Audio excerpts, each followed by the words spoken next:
Bom, olá, eu sou José Cândido, sou professor de Ciências Biológicas e sou pós-graduando no curso de Educação Tecnológica do Cefet, aqui pelo Polo de Piraí, né? Bom, eu vou falar sobre a tarefa da aula 3 do módulo de Currículo e Avaliação, né? Sobre os aspectos afetivos da relação professor-aluno, se eles são realmente relevantes, né? Se eu acho que eles são realmente relevantes. Bom, e depois eu vou falar de uma situação vivenciada por mim dentro de uma escola aqui do município e fazer algumas considerações. Bom, antes de eu começar, eu vou falar sobre um questionamento que começou no nosso módulo, né? Que realmente o que é ser um bom professor, né? Para mim, o que é ser um bom professor, né? Então, dois pesquisadores lá, são professores alfabetizadores, né, de classes populares, que é a Kramer e André, sua obra de 1984, eles colocaram que eles se posicionam, né, de uma forma bem relevante, onde eles dizem que o sucesso da atividade docente ele só não depende do método utilizado, mas sim da correlação, né, entre o conteúdo, a disciplina, o afeto e o processo de aprender, né? Então, veja bem que o afeto ele está sempre presente nessa relação. Então, a gente aprende, é, nós temos mais facilidade de aprender com aquilo que a gente mais se identifica, né? Se a gente gosta um pouco mais de matemática, a gente vai ter mais facilidade de aprender matemática.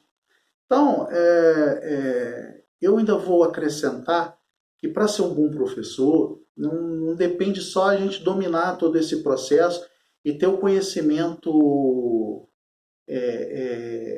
que, de correlacionar, né, esses aspectos. Mas a gente tem que saber teorizar as práticas, saber se atualizar, é muito importante se atualizar permanentemente.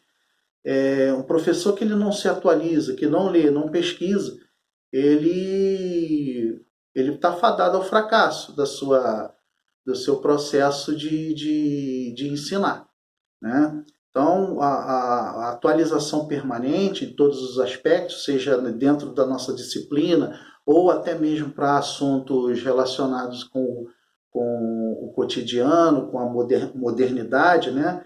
Assim como saber lidar com os recursos tecnológicos, isso é de suma importância para a gente desenvolver uma, uma relação um pouco mais próxima de afetividade com os nossos alunos, né? Afinal de contas, essa atualização, essa saber lidar, né, com os aparatos tecnológicos hoje em dia é de suma importância porque os alunos eles dominam, né? Então a gente demonstrando interesse por aquilo que eles dominam, então fica muito mais fácil a relação de professor e aluno, né? O aluno que vê o professor atualizado, ele vai se identificar muito mais com aquele que não se atualiza, né? Então, saber trabalhar interdisciplinaridade também é um outro aspecto. O professor que ele conhece e sabe falar da matéria dele e trazer para dentro da matéria dele, ou ele exportar a assuntos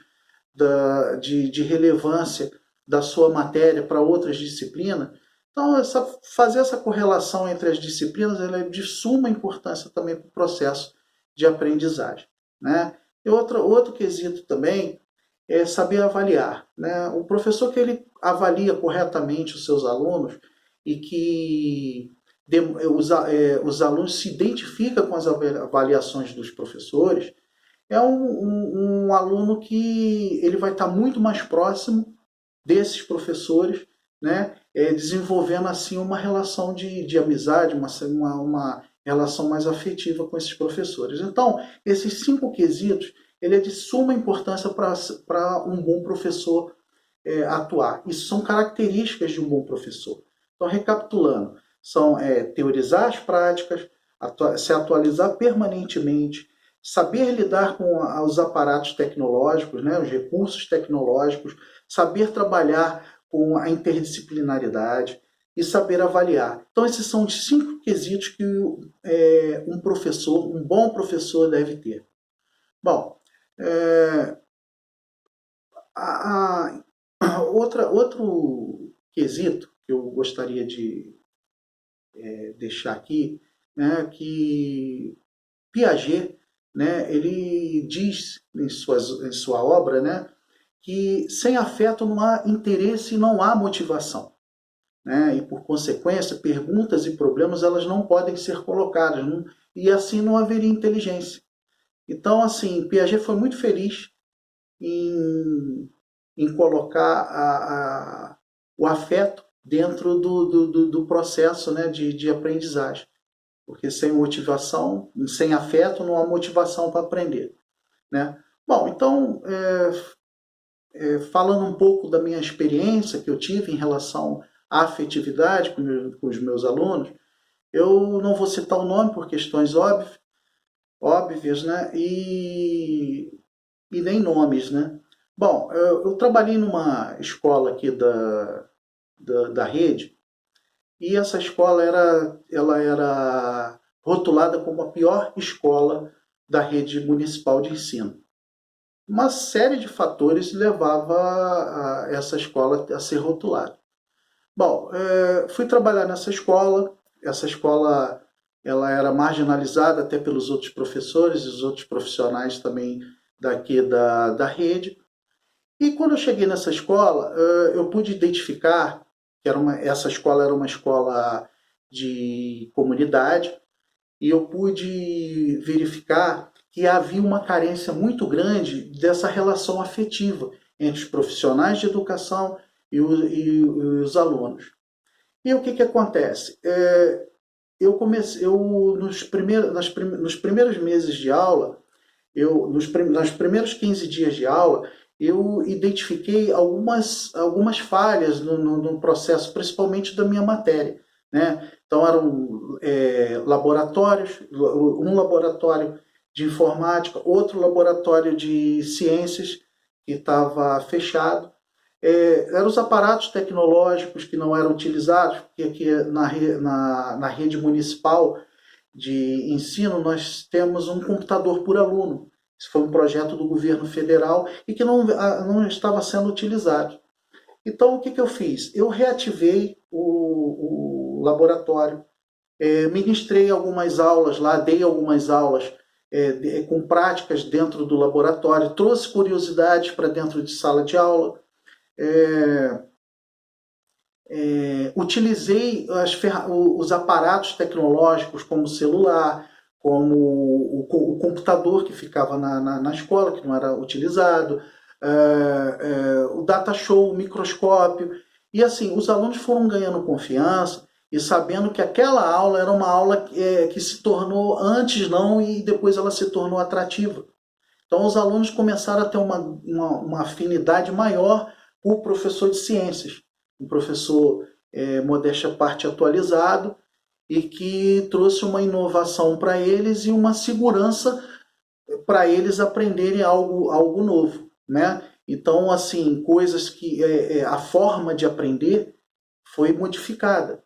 Então, logo no bimestre no qual eu entrei para trabalhar, eu vi que houve uma melhora significativa no resultado do processo. Bom, e uma outra questão lá também foi uma outra professora que ela não admitia ser chamada de tia pelos alunos do 6º ano, no qual eu também dava aula. Bom, é uma coisa tão irrelevante, a forma como você é tratado, que assim, eu fiquei de boca aberta, né? Porque o professor ele tem que ser tratado com respeito. E a professora não admitiu o aluno ser chamada de tia pelos alunos.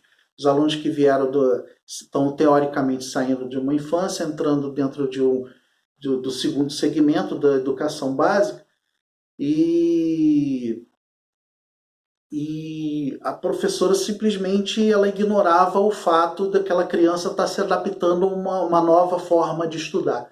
Então, assim, é uma, é, foram mudanças que aconteceram na escola, porque essa professora também aposentou, a equipe diretiva foi mudada, né? Entraram profissionais com uma mente um pouco mais aberta, com uma, uma, uma, uma vontade de receber essas informações que eu tô passando aqui, essas experiências de afetividade com os alunos. Então houve uma melhora significativa. Hoje essa escola ela não é a melhor, mas ela é uma escola em que ela foi rasgado esse rótulo de pior escola do município. Hoje essa escola tem uns resultados melhores, né? Pelos profissionais, pela direção que foi modificada, né? Outros profissionais entraram, dando importância à afetividade na escola, que era o que aqueles alunos precisavam e careciam, né? Na realidade. Então, assim, o processo inteiro de aprendizagem daquela escola, hoje, os resultados são assim bem satisfatórios, né? Então, assim, esses foram as